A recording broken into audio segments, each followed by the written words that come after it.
When you hear the word hell, you likely picture a flaming place, or maybe a land full of lava. But hell in Islam is way different than this, and it's much worse than you can ever imagine. Jahannam, or the Islamic version of hell, is a place of both physical and psychological torment, where people live, eat, drink, and even socialize with each other. The atmosphere there swings between the extremes of both searing heat and bitter cold.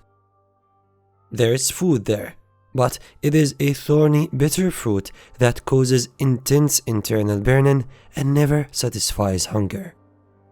This fruit comes from a tree called Zaqqum, which grows throughout Jahannam, leaving its inhabitants no choice but to eat it. In Jahannam there is also water, but it is boiling, tearing apart inner organs and never quenching thirst.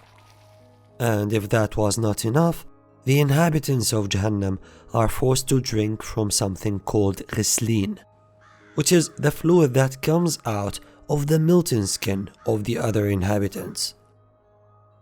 The landscape there is a vast wasteland with rivers of lava and molten brass. At the same time, there are layers with freezing lands and blizzards. The very ground is alive, it breathes and growls, as if it were a monstrous living creature.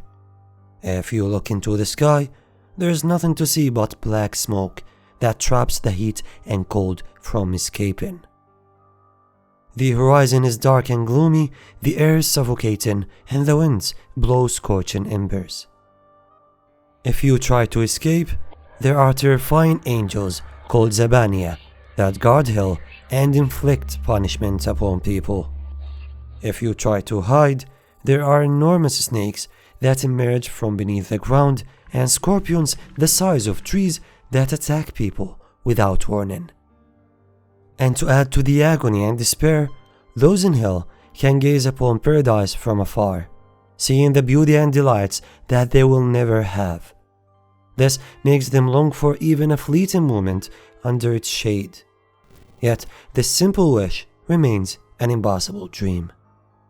Whenever the people of hell call upon the people of paradise, begging for clean water and food, they are never heard. They are forever doomed to be lost, tortured, and forgotten in this place of contradictory suffering. In Jahannam, those who dwell within will find no comfort, no relief, no hope, only endless sorrow, misery, and regret.